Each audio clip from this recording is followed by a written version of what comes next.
All right, welcome back. It's now time for Forum Daily's weekly market update with Catherine Murray, host of the Buck Stops Here. Take it away, Catherine. Thanks, Seema. Hello, everyone, and welcome to your weekly market recap. I'm Catherine Murray. We are seeing North American equity markets trade lower today, following some recent strength. We are seeing the yields move a little bit higher today. WTI down 2%, following a 1.5% decline yesterday.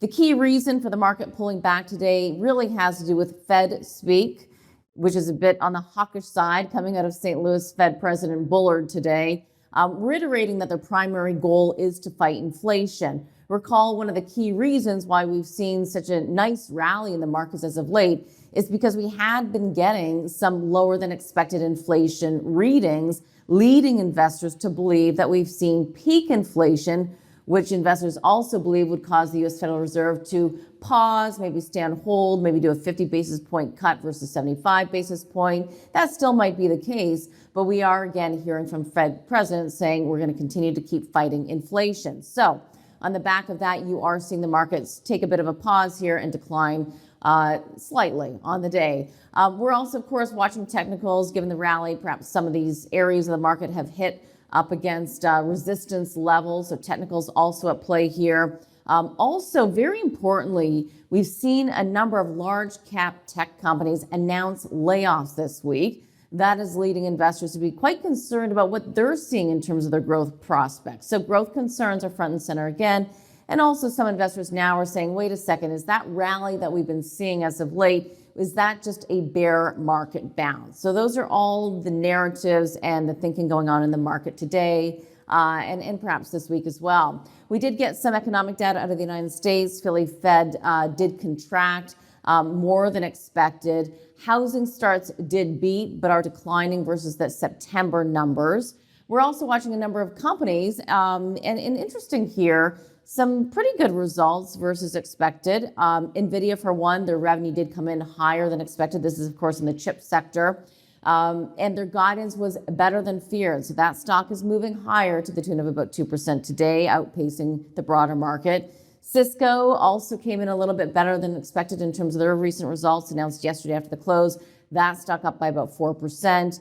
And we also have Kohl's. They did not provide any fourth quarter guidance, but the street takeaway is on the positive side, helping that stock outperform the broader market today. That, of course, in the retail space. We're also watching Macy's.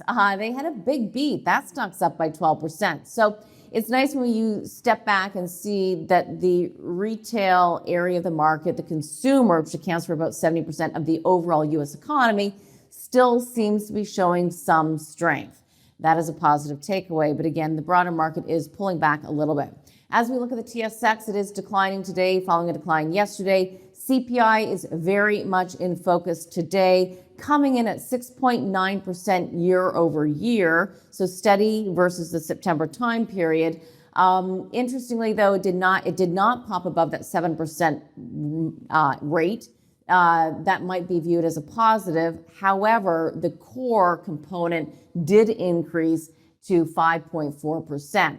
I just want to point out as well, as it affects so many of us, rent was up by 4.7% year over year. That follows the previous reading of up by 4.2%. So we're continuing to see these inflation pressures on the areas that really affect so many people, housing and food and energy costs. So that is leading many economists on Bay Street to believe that the BOC will not stop in their pursuit to raise rates because they, again, continue to want to combat inflation.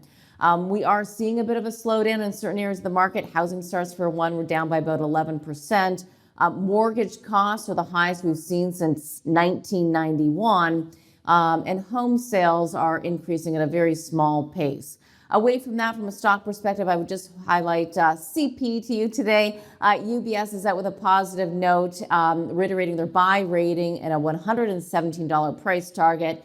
And lastly, interesting here, we've seen such pressure on the tech stocks and tech sector, but famous investor Cathie Wood of ARK Investments, we've learned, is going to be partnering with BMO, launching a new tech fund.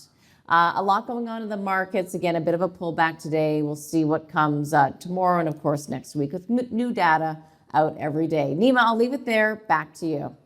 All right, thanks for that, Catherine. Again, that was Catherine Murray, host of The Buck Stops Here, which airs on Sunday mornings at 9 a.m. Eastern, only on the News Forum Network.